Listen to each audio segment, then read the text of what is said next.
Assalamualaikum warahmatullahi wabarakatuh. Selamat siang dan selamat sore buat teman-teman dan juga Bapak Ibu. Kita ada di pertemuan terakhir sebelum UTS, di pertemuan ke-7. Nah, kali ini materi yang terakhir sebelum kita UTS adalah reward dan punishment. Pastinya teman-teman dan juga Bapak Ibu sudah tidak asing lagi nih dengan kata-kata reward dan juga punishment atau hukuman, iya kan? Dan bisa jadi reward dan punishment ini sangat erat kaitannya dengan pekerjaan kita gitu loh. Kalau misalkan pekerjaan kita bagus, kinerja kita baik, kita akan mendapatkan apa? Reward atau punishment? Ya, kita akan mendapatkan reward.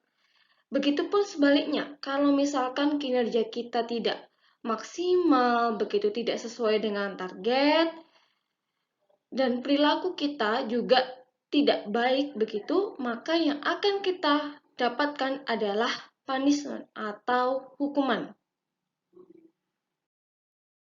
Reward versus punishment. Jadi ada penghargaan, ada pula hukuman, gitu kan? Mereka kan saling berkaitan, gitu kan? Jadi yang dimaksud dengan reward atau penghargaan itu berupa ganjaran, hadiah, dan penghargaan atau imbalan yang bertujuan agar seseorang menjadi lebih giat lagi usahanya untuk memperbaiki atau meningkatkan kinerja yang telah dicapai. Nah, di sini yang perlu kita garis bawahi berarti reward itu bisa berupa apa? Bisa berupa hadiah. Nah, hadiahnya itu nanti kita fungsikan agar si karyawan ini tadi bisa meningkatkan kinerja yang telah dicapai. Jadi dia sudah mencapai kinerja yang telah ditentukan begitu. Nah, kita ingin nih meningkatkan gitu kan, ingin memperbaiki kinerjanya. Nah, berarti yang kita gunakan adalah reward gitu kan, untuk bisa meningkatkan kinerja karyawan. Kemudian yang kedua adalah punishment. Nah, kalau punishment ini ancaman hukuman yang bertujuan untuk memperbaiki kinerja karyawan pelanggar, memelihara peraturan yang berlaku, dan memberikan pelajaran kepada pelanggar. Jadi di sini apabila ada seseorang yang kinerjanya tidak bagus begitu, nah kita perbaiki dengan ancaman hukuman gitu. Jadi kita berikan hukuman kepada karyawan tersebut. Nah, tidak hanya untuk memperbaiki kinerja saja, tetapi untuk karyawan itu agar mau mengikuti aturan daripada organisasi, itu juga kita bisa menggunakan hukuman, teman-teman dan juga Bapak Ibu. Selain itu juga untuk memberikan pelajaran kepada pelanggar. Berarti ini kita harus memberikan pelajaran agar mereka itu jera, gitu kan. Mereka sudah berbuat yang salah begitu, agar mereka kapok tidak akan melakukannya lagi. Nah, kita beri nih namanya punishment. Sampai sini bisa dipahami ya bedanya reward dan juga punishment itu seperti apa? Bentuk daripada reward itu ada dua. Yang pertama adalah bentuk finansial, yang kedua bentuk non-finansial. Jadi kalau bentuk finansial ini itu diberikan dalam bentuk gaji, bonus, komisi, ataupun tunjangan, itu masuk di finansial. Bisa tunjangan hari raya yang mana sekarang kan sudah puasa gitu kan. Sebentar lagi kita akan mendapatkan yang namanya THR gitu kan. Berarti itu salah satu bentuk reward teman-teman. Bisa juga tunjangan subsidi pendidikan. Nah, itu juga masuk di bentuk reward finansial. Nah, yang kedua adalah non-finansial. Misalkan seperti jaminan asuransi. Bisa asuransi jiwa, asuransi perawatan, pengobatan, ataupun jaminan hari tua itu juga masuk di bentuk reward non-finansial. Gitu ya. 4 alternatif norma pemberian reward. Jadi alternatif-alternatif ini bisa kita gunakan untuk memicu motivasi dan produktivitas dari pegawai. Yang pertama adalah goal congruence atau kesesuaian tujuan. Nah, di sini perlu teman-teman dan juga Bapak Ibu ingat bahwa setiap organisasi itu pasti memiliki tujuan yang hendak mereka capai, gitu kan? Nah, setiap individu dalam organisasi tersebut itu juga punya tujuan individual gitu. Bahkan seringkali tujuan antara individu dan tujuan organisasi itu tidak selaras gitu kan. Nah, oleh karena itu dengan reward ini itu akan menjadi jalan tengah Bapak Ibu dan juga teman-teman agar tujuan organisasi itu dapat dicapai tanpa mengorbankan salah satu tujuan, baik tujuan organisasi maupun tujuan individu. Jadi tujuan organisasi, tujuan individu itu kita cari kesepakatan, kita cari jalan tengahnya gitu melalui reward. Yang kedua adalah equity atau keadilan. Nah, di sini mempertimbangkan besarnya kontribusi setiap individu dan juga kelompok. Jadi, siapa yang memberikan kontribusi yang tinggi, maka rewardnya juga tinggi, gitu kan? Nah, sebaliknya siapa yang memberi kontribusi yang rendah, maka rewardnya juga rendah. Jadi, kita memberikan reward itu sesuai dengan kontribusi yang diberikan oleh pegawai tersebut, gitu ya. Kemudian yang ketiga adalah equality atau kemerataan. Nah, di sini reward itu harus didistribusikan secara merata bagi semua pihak yang telah menyumbangkan sumber dayanya. Jadi, sudah harus didistribusikan, diberikan secara rata gitu kan kepada semua pihak yang telah berkontribusi tanpa terkecuali. Kemudian yang keempat, mempertimbangkan kebutuhan utama pegawai. Jadi di sini kita itu harus mempertimbangkan yang lebih utama itu kebutuhan finansial atau kebutuhan non finansial. Nah itu yang nanti akan kita jadikan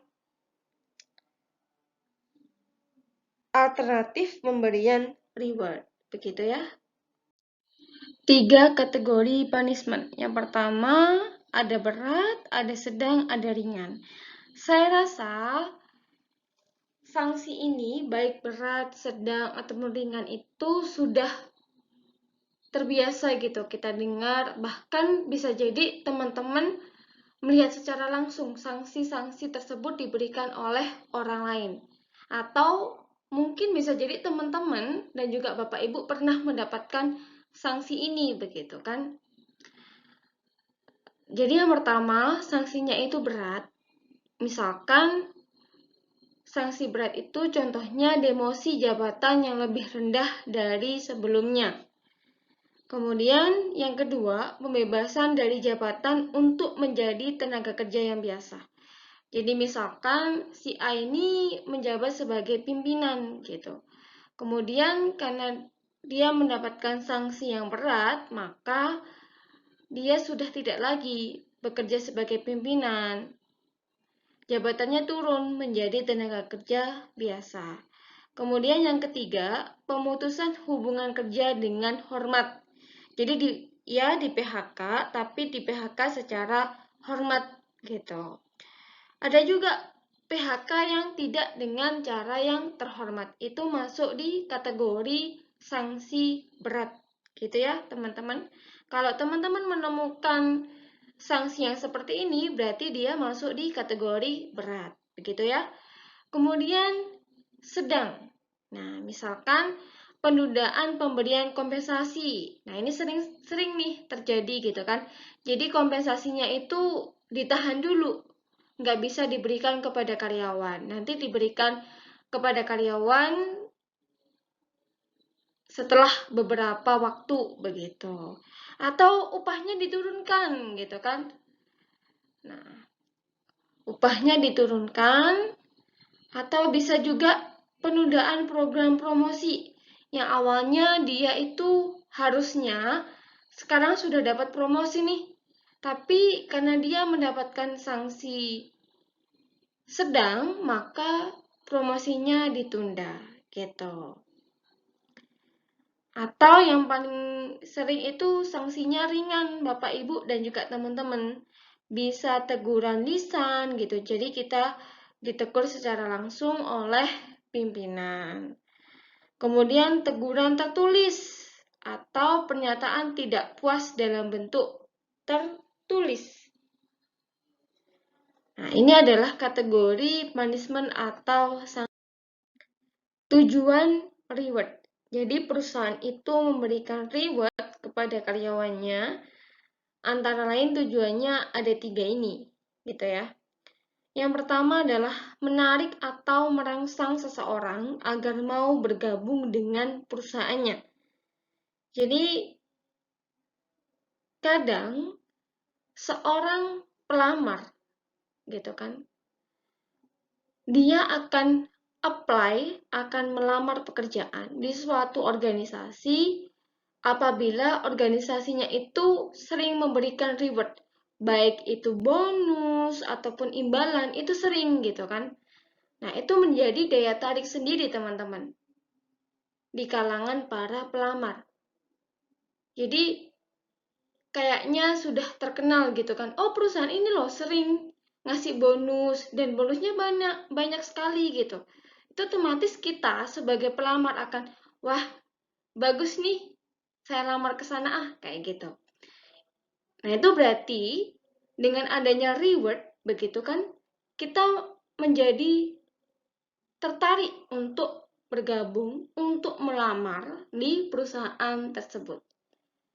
Gitu. Yang kedua adalah mempertahankan karyawan yang ada agar tetap mau bekerja di perusahaan. Jadi dengan adanya reward, misalkan bonus kita sering memberikan bonus sebagai bentuk penghargaan karena mereka sudah selesai nih, sudah sesuai dengan target, gitu kan. Kita ngasih nih komisi, ngasih bonus, gitu kan. Nah, itu salah satunya adalah agar karyawan itu nggak berpindah tempat. Mereka tetap bekerja dengan kita. Mereka tetap loyal dengan perusahaan kita. Gitu. Jangan sampai mereka ada pemikiran untuk pindah. Gitu. Jadi, kalau misalkan kita loyal terhadap karyawan, karyawan juga akan loyal terhadap kita gitu. Mereka merasa kinerja yang mereka berikan, kontribusi yang mereka berikan itu sebanding dengan apa yang diberikan oleh organisasi kepada mereka.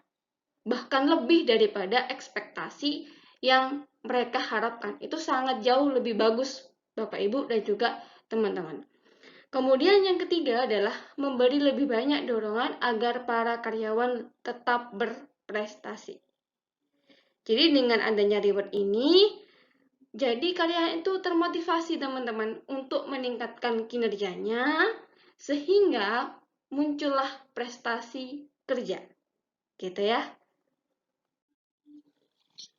Macam punishment, ada 2 macam punishment secara garis besar. Yang pertama adalah punishment preventif. Jadi dari katanya saja sudah ada preventifnya. Berarti kan sebelum adanya pelanggaran.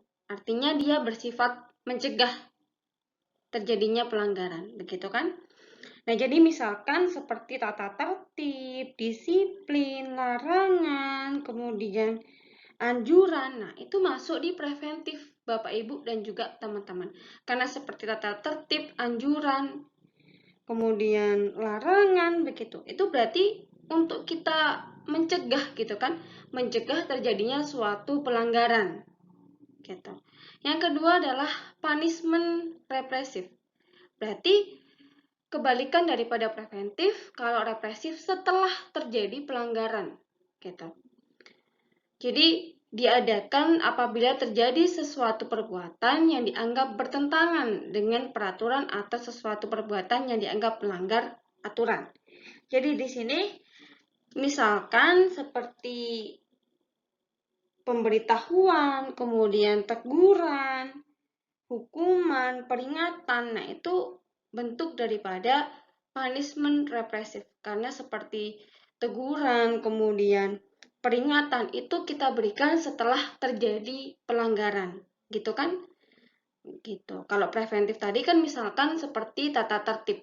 Tata tertib dibuat untuk mencegah terjadinya pelanggaran. Tapi kalau misalkan represif, karena itu setelah terjadi, seperti teguran, kemudian seperti peringatan, itu kan setelah terjadi pelanggaran, sudah terjadi pelanggaran, kemudian kita berikan teguran, kita berikan peringatan kepada pegawai tersebut. Begitu ya. Nah, demikian materi kita hari ini.